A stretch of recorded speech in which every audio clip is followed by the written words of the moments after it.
name is Ebizi Ndiomu. I'm the Deputy Chief Minister of Government House Bayelsa. Today we have the second Bayelsa State Investment and Economic Forum. This we see as an avenue to let the world know where they can invest in Bayelsa.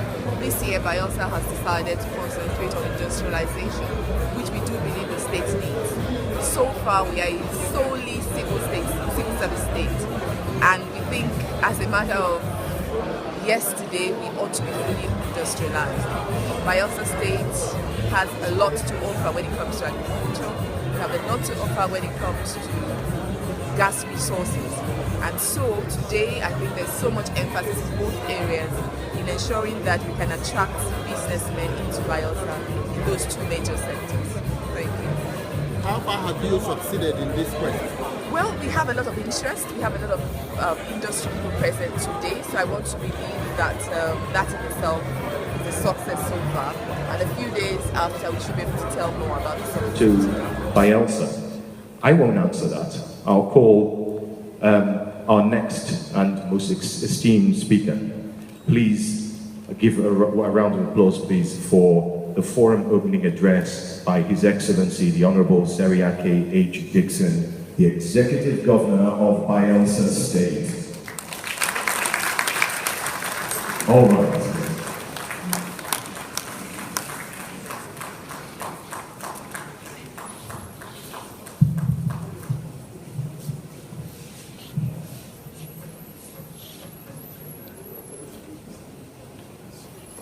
Please be seated. Thank you. Please be seated. Thank you very much. Thank you so much indeed for finding time to be here today. I'm always in Bayelsa. Nice to have you all. Your Excellency, the representative of the Vice President of the Federal Republic of Nigeria, His Excellency Professor Yemi Osibanjo, SAN, GCON, today ably represented by his Deputy Chief of Staff, the former Attorney General of Lagos State, Mr. Ade Kwayi. Let's have a round of applause for him. Thank you. His Excellency, the Deputy Governor of this great state, the first civilian governor of this wonderful state, Chief DSP Elamisia. Let me acknowledge the presence of the Right Honorable Speaker, my Lord, the Honorable Chief Judge. Let me acknowledge the Special Advisor to the Vice President.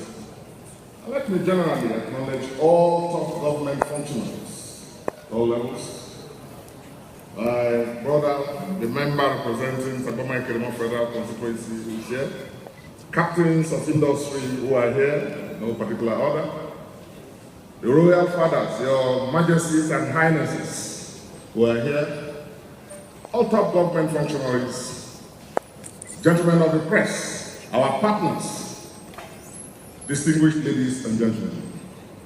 It gives me great pleasure to welcome you all to Bayelsa State, and particularly to this second edition of the Bayelsa State Economic and Investment Summit today. You will recall that we were here in this hall last year when we held the inaugural summit with the theme Opening Bayelsa to the World, or rather taking Bayelsa to the world and bringing the world to Bayelsa. That summit was adjudged to be very successful. And I'd like to congratulate the economic team, in particular members of the State Executive Council and all members of the team led by the Honorable Commissioner for Trade, Industry and Investment for putting this very wonderful summit, the second summit, together. I welcome you all because in this fight government we are very serious about expanding the frontiers of our economy beyond oil and gas. And when we came on board, we knew that we were going to deal with the issues of the economy. How do we move on from an economy that is dependent solely on oil and gas revenues, from derivation that comes from Abuja, to an economy that can be self-sustaining, an economy where we can create inclusive growth, provide jobs for our teeming youth, and then create entrepreneurship amongst our people.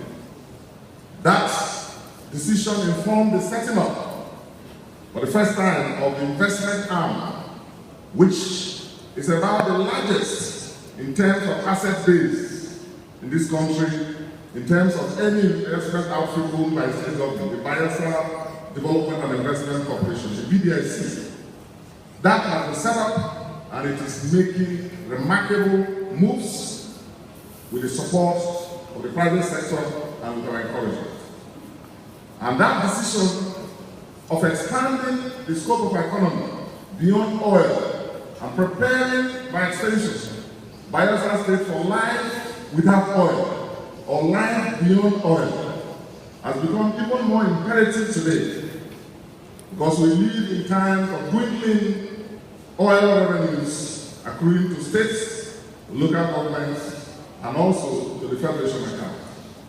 And so we are serious about working with the private sector to create partnerships and develop collaborations to see how the economy of this state can move away from oil and gas. We are not discountenance in oil and gas. For as you all know, Bayelsa State is the headquarters even of oil and gas. You are all aware that the oil and gas industry started here in this very state. And in less than 10 minutes from here, where you are sitting, you can meet the Ebizi first oil well that was dug here in commercial quantity 1956. And from then till now, we have been a leading player in terms of oil and gas. But because the story of Ebizi also teaches us that these natural resources are, in the end, wasted assets, every sensible government, every tier of government must begin to think seriously about creating alternative sources by which our economy, our state economy, economies of our local government areas will depend on. This is one challenge facing government at the federal level, facing governments at the state and at the local government level. And here in Bayelsa, we take this challenge seriously. We have opened our doors of collaboration and partnership, not just to the private sector, but to all federal bodies and entities and agencies that are ready to move with us so that we can create wealth, sustainable wealth, and build skills, create jobs for our people, and for us particularly, promote entrepreneurship within our population. We have taken several measures, ranging from the establishment of the microfinance bank called the Zoembe Microfinance Bank, which we intend to open for business in the next couple of weeks. This is aside investment opportunities and steps that the BDIC, working with the private sector, is exploring. Today, I welcome you all on behalf of the government and the good people of this state to this second summit, where we are trying to consolidate and build on the gains of the very promising first summit that was held in this state. For us, we intend to make this a yearly activity so that over time it will be a prominent feature in the investment calendars of so many interested and discerning members of the public. This year, the team has selected key areas where we as a state have comparative advantage. These areas range from investment in power generation, which our country desperately needs. The business of generating power cannot be left for the federal government alone. It cannot also be left for state and for private. We need to collaborate. The federal government already, in the last administration, has started the long journey of privatization. But Bayelsa, let it be clearly known, that Bayelsa is where all serious and discerning investors in the power sector need to be. Because this is a state of oil and oil and oil. This is the state of gas and gas and gas everywhere. And so it makes sense for people who are seeking to invest in this area not to go too far from the source of their raw material, which is gas. You go very far, you put in so much money, and then you are thinking of how to get gas. Here, we have gas, and the team has already done the surveys. We have acquired areas and already plotted them out at both in Miringi and in the Bayelsa area with access to gas. In fact, in the case of Ebizi, our power plant, our first independent power plant in this country, is running. For the past 30-something years, it has been running and it is still running. So we have experience in that. We are looking for people to come and take slots. We have already plotted out these areas. The land is available to be allocated to serious investors. And the gas is already there. This forum is not a talk show. This summit is not a talk show. We politicians, we have a political platform, can go on talking and talking about promises and so on. But here in this forum, our focus is practical steps that need to be taken to achieve investment, to consummate an investment in this state. I'm told, and I verily believe, that businessmen like doing their job, i.e., just doing business. So this forum is for those of you who are serious to do business in Bayelsa.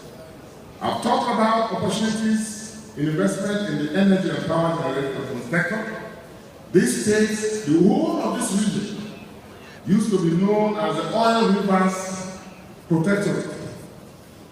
And the oil that the colonial masters meant when they called the whole of this area oil rivers was not crude oil. It was palm oil. This is the center of agriculture. This area is the center of agriculture. Here we have state-owned palm plantations that are doing very well already. You don't need fertilizer to tend to anything you plant here. A very fertile land, very fertile soil, great vegetation, great climate. And we want to be like countries like Malaysia, like all the others there that make palm production and in several derivatives cornerstone of the economy. That's what we want. It is possible. We have land for it. Even the existing Bayelsa palm can be expanded. So we need partners that will work with us. In palm plantation, in aquaculture, as you all know, Bayelsa is fish. When you come here, it's fish, and fish. It's water everywhere. So we want to capitalize on that. Already, the government, through our partners, are building very large, modern aquaculture farms. But we want to work with the private sector. Because we don't want these to be entirely government managed. Government isn't very good at managing businesses. That's the experience we must all learn from the experience of our country. So we want partners who will indicate interest. The farms are here. The opportunities for investing in power generation that I talked about, within 10 minutes, 15 minutes, they're here. So I invite you all as a practical step to take opportunity of this visit and your stay in Bayelsa to drive around to Miringi with the team guiding you, and you will see exactly what we are saying. In this government, they say we are talking and do. So anything we say, we do. Already the plots are there. So those who are interested in investing in power generation, your plots are ready for you. Those who are interested in working with us to even plant bigger palm plantations, we are ready. We have done the surveys of the land that's available. As many hectares as you have capacity to plant. You want to plant rice? We have the best climate for paddy rice. I'm already working with the Federal Ministry of Natural Resources and Agriculture, who have title to the primary rice farm that has been abandoned. Working with us together, that facility alone can produce rice, not just for the whole of Nigeria, but I'm told from the documents that I've seen, can produce rice to feed the entire West African sub-region.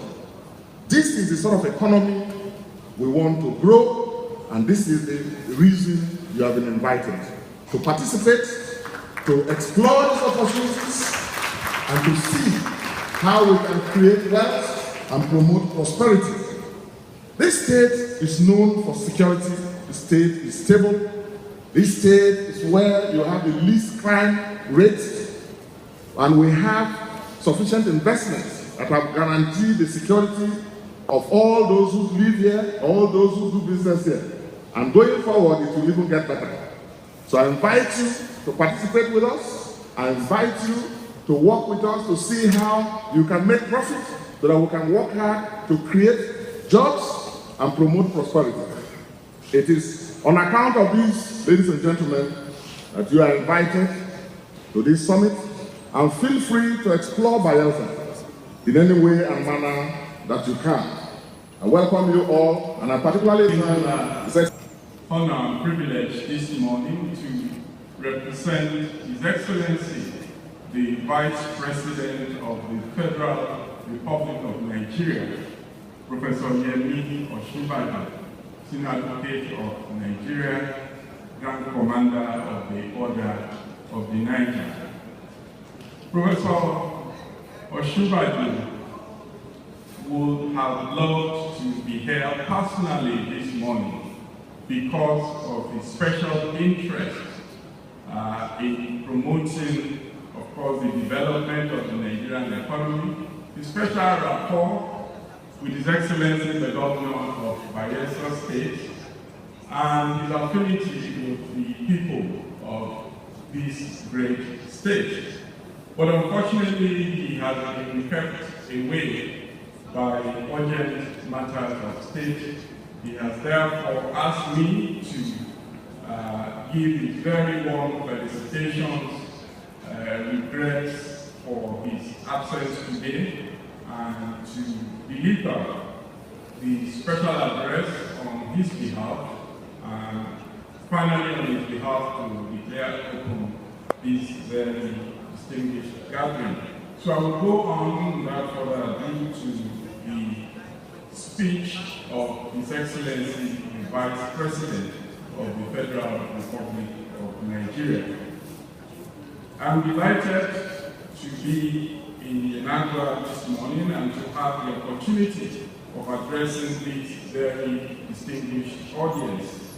For me, an investment on economic forum is a very significant indicator of the state's government's commitment to economic development and ultimately the welfare of the people. I must therefore commend His Excellency the Governor of Bayelsa State, Governor Henry Dixon, and his team for the deep thought and meticulous planning that must have preceded this day, and of course for giving this event a well-deserved priority attention. Without doubt, investment promotion and economic development are issues at the heart of the nation's viability.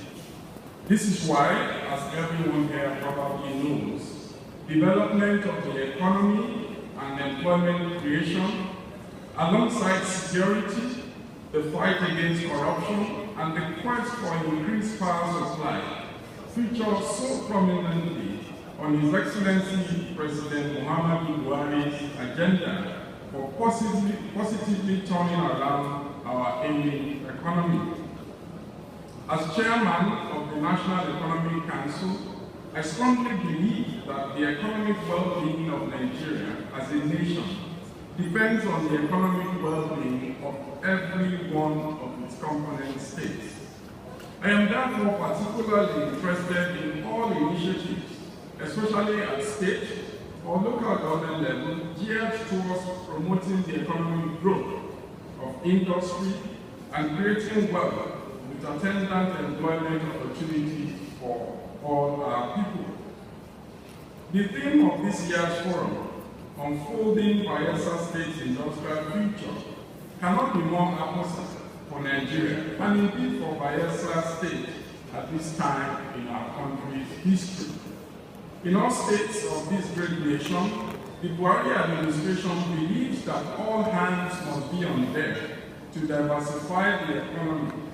We must all dedicate ourselves to unfolding that great industrial future, which undoubtedly lies ahead of Nigeria as Africa's largest economy. Industry connotes economic activity concerned with the exploitation or processing of raw materials and manufacture of goods, often with the use of machinery and usually in factories. It presupposes a well-articulated system of continuous research and innovation, which enable the optimal creation of goods and services to solve contemporary human problems. It is therefore not a coincidence that the most developed nations of the world are also the most industrialized countries.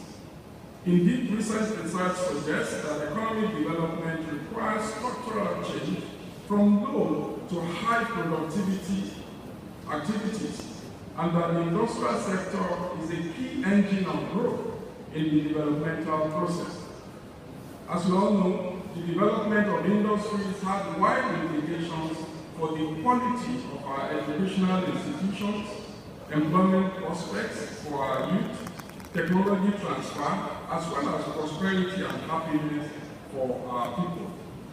From the agenda of this year's forum, I can see that the Bayelsa state government intends to showcase its eco-industrial park project, Brass Oil and Gas City, which is a free trade zone, and the Agay Deep Sea Port to the world.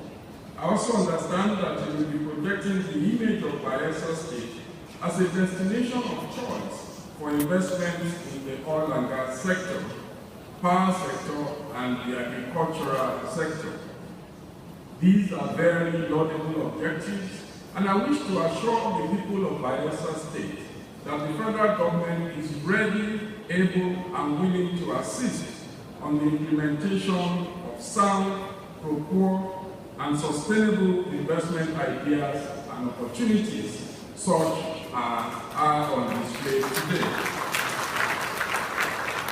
And this is why His Excellency President Muhammadu Buhari took it as a matter of priority to assist all states towards the stabilization of their local economies, management of their debt profile, and ensuring relief for government employees who have remained unpaid for a few months in some of the states.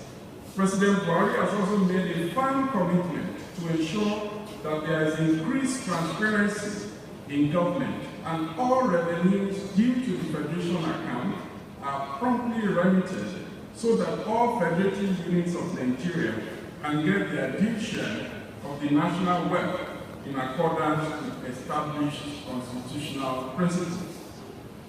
I assure you that in consequence of Mr. President's pledge, we are ensuring that no public revenues go unreported, and all government agencies conduct their business only in accordance with the rules. Will also be another talk and do vision. In fact, we're relying on it very much. But I need to let you know that this is just the beginning of the journey, what we're going to see. And it's just the tip of the iceberg for something that has been worked on for quite a few weeks. And this is the journey beginning. In the lush Nigeria Delta region, we have the glory of all lands, Bayelsa State. Located within Bayelsa State, we have Marantur, where we have 50 hectares, which has been earmarked for an eco-industrial park. A view of the eco-industrial park from space, and what we see is a world-class city of symbiotic uses. We start with the industrial area. It is an industrial park, so the backbone of it is an industrial zone. But what type of industry? We have been talking about moving away from oil, and we should, but while the oil is still there, we think that leverage on the proximity and what Bayelsa State has as a comparative advantage. I would have said next slide, or you need to slide. This is the industrial zone. The The industries are located there, divided into light and heavy industries. Then we have the office zone. The office zone is a mini office park, because the whole idea of an eco-industry park is that different users should be able to dwell together in synergy. So we have the office zones along the man-made lake, on the northern foreshore of the man-made lake. That is the office zone. Creating a natural barrier between the office, between the industrial uses, which are located downwind to carry the effluent of the site, and the rest of the site. This is a picture of the office zone at night. The mix of uses which we have chosen is to make sure that at no time whatsoever is any zone dead at night, any zone insecure, or any zone not completely in use. So we see people going across the bridge to the office zone. There's a food court which we'll see later located within the office zone. We also have the institutional zones. I'm very excited, AD Consulting is very excited about these institutional zones. We led a team of not just architects of say 20 years or more, like myself, or practice, but also PhDs in infrastructural development. It was a lot of intellectual rigor to get up to this stage. And what we did, what we leveraged upon when it came to the institutional zone was, what do we do to create social impact? Because like I said, pursuing the vision of His Excellency, let us make impact, not just another path, but a different, something that will make a difference in the lives of the people. So we thought of a vocational school, and since AD Consulting, like I said, has been internationally celebrated and recognized,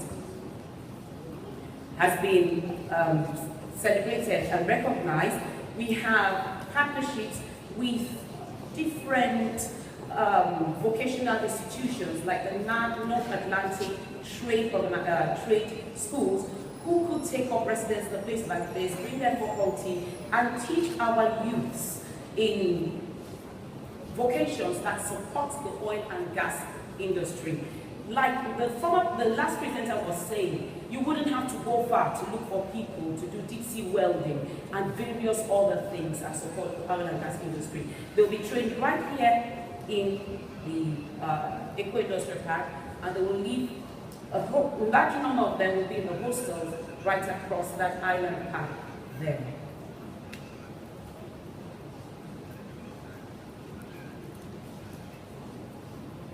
That is the quadrangle of the vocational school, and these are the hostels.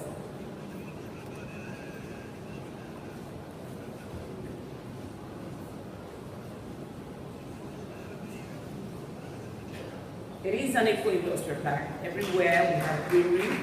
Thank you very much. This is very important. Thank you. I promise to be very short.